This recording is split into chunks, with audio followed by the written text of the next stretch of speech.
Thank you, and thank you to Corey for inviting me back to give this talk. I think Beth gave a great overview of the data as well as some of the practical considerations when we're talking to our patients about prognosis and sort of their trajectory.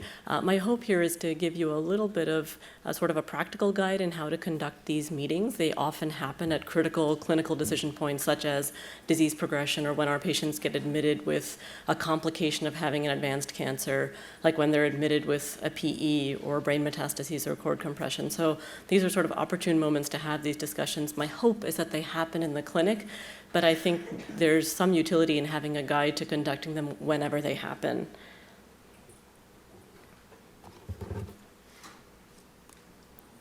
So I think Beth actually reviewed a lot of this data, so I'm not going to spend too much time on it, but we know from repeated studies that patients do want to know about their prognosis, even when it's poor, and they want their oncologists and oncology providers to ask them about their preferences for care, particularly at the end of life. Earlier discussions tend to be better because they disseminate the prognosis to the family and the patient and enable them to make decisions that are concordant with their goals. What do they experience in reality? Unfortunately, less than half of patients actually report having end-of-life care discussions with anybody on the team, which unfortunately leads to inaccurate perceptions of their prognosis, as well as the intent of therapy. So interestingly, in two studies, one published in the New England Journal by Jane Weeks up at Harvard, showed that 69% of patients with advanced lung cancer reported that the goal of therapy was curative, and fully 81% of patients with colorectal cancer, advanced colorectal cancer, reported the same thing. So clearly a discordance there.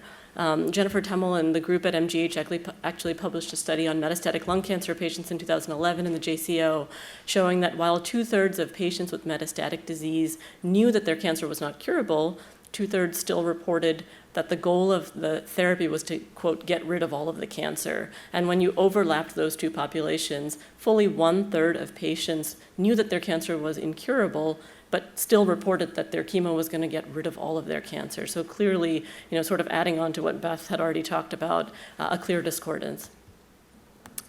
So why is this phenomenon bad for our patients? So we know that unfortunately, the end of life in advanced cancer patients is marked by aggressive care.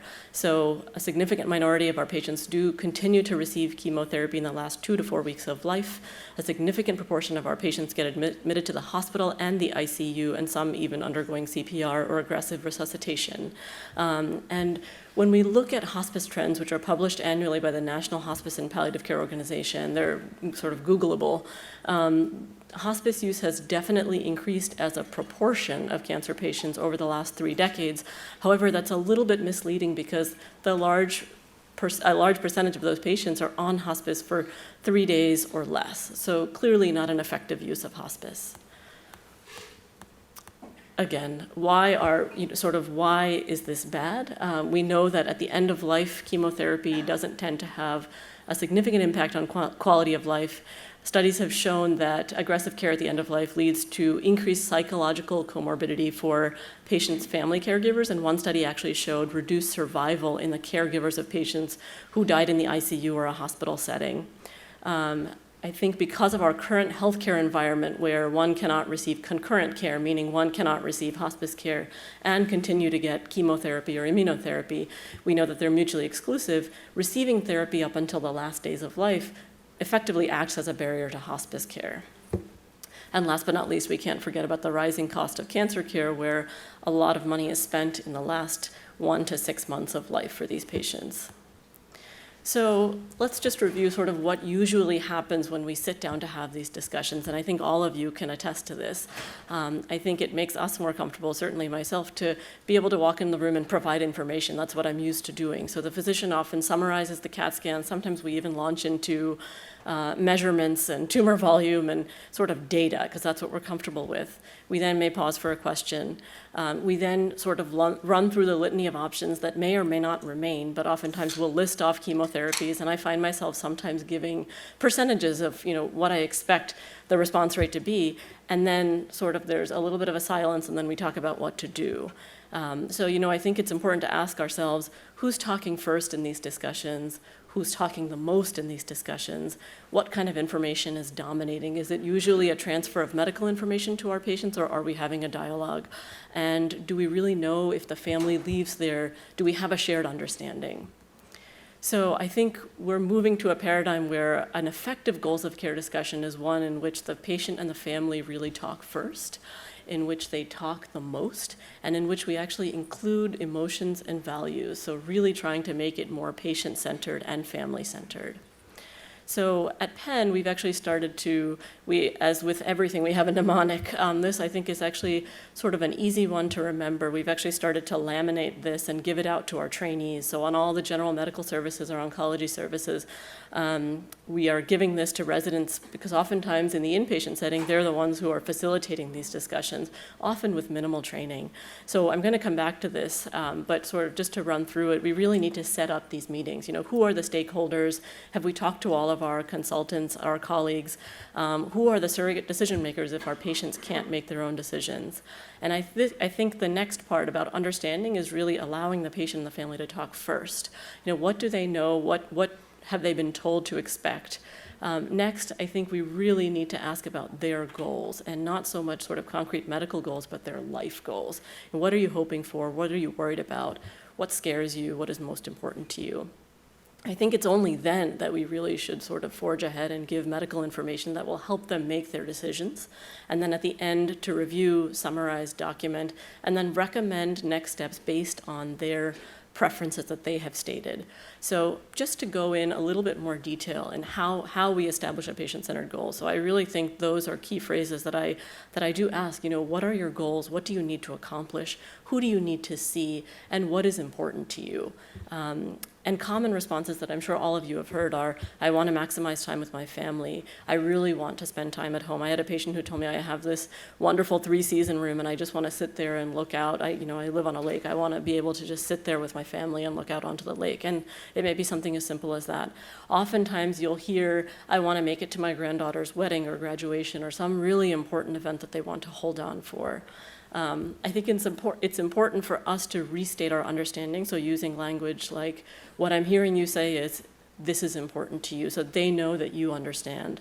And then I think this is the point at which you may want to interject, I don't know that we're going to make it to that graduation that's in 2 years, but I hope we will. I think once we know what the patient's goals are, we can then sort of sit down with sort of what they're currently doing and what makes sense going forward. So I didn't include all of these various interventions, cancer-directed therapy, blood products, to sort of get a yes-no answer from a patient, but more that they're sort of the experts in what their goals are, and this is where we are the experts in recommending what makes sense based on what you've told me. So does a second opinion halfway across the country make sense at this time, given that your goal is to avoid getting into the hospital and maximizing your time at home? Probably not. In terms of other supportive interventions that we do, blood products, antibiotics, and nutrition, I would say nutrition is a major impediment to hospice care for a lot of our GI cancer patients who are receiving things like TPN. So although there's no great way to say you need to stop this, I think if we frame it in the context of their goals, it's a much easier discussion to have. I think we also need to concretely talk about, given that you want to spend time with your children and your dogs at home, I don't want to see you end up in the ICU because I don't think I'm helping you achieve your goal. So I think it's important to use language like that. And then talk about what home care options exist. So palliative home care versus just home nursing or hospice care based on what they've told you. A lot of times we will end up in a situation where the patient is going for the long shot goal. So trying the 4th line of chemotherapy, trying a phase 1 trial that we're not really sure is necessarily going to help them, but they really want to try it. I think it's really important for us to express support for those decisions and make sure the patient doesn't feel abandoned. I think it's important to also say, this is 3rd line or 4th line therapy, we're going to give it 1 or 2 cycles. And if I see you getting worse, I will recommend that we shift our goals again. So again, not leaving it so open-ended when we know that it's unlikely to help, but giving them a short time-limited trial. And then I think it's really important to use language, I think Beth had alluded to this, I hope that we see a response, but I worry that we won't, because you are immediately aligning yourself with the patient. They feel that you are on their side, but you're expressing your sort of concern as an expert, as their physician, that might not happen. And then finally, I think to close the meeting, we need to, again, restate sort of our understanding of their goals, recommend next steps, obviously make sure we answer questions, and then documentation, I think, is really important so that other providers, inpatient teams, can sort of understand at least the substance of the discussion that was had, and they can move forward from there. And then, I included debriefing there because this work is really tough for us emotionally to do this day in and day out. If you have 3 goals of care discussions in one day, I would say that's my personal limit. So I think that it's really important to debrief with our colleagues. Most of us work in a team environment, physicians working with nurse practitioners and PAs, triage nurses, infusion nurses. I can't tell you how many times a patient of mine has died and no one told the infusion nurse. So I think it's really important to debrief with our colleagues, and then particularly for those of you who work with fellows, I think it's really important to debrief with our fellows because this is emotionally draining for them. This is probably the first time they've spent all day speaking with patients who are very likely going to die of their disease. So I think debriefing is important to try and do it better the next time.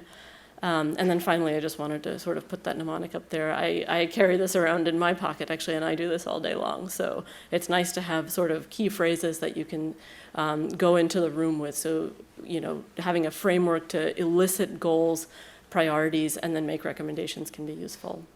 So I want to stop so we can have our discussion.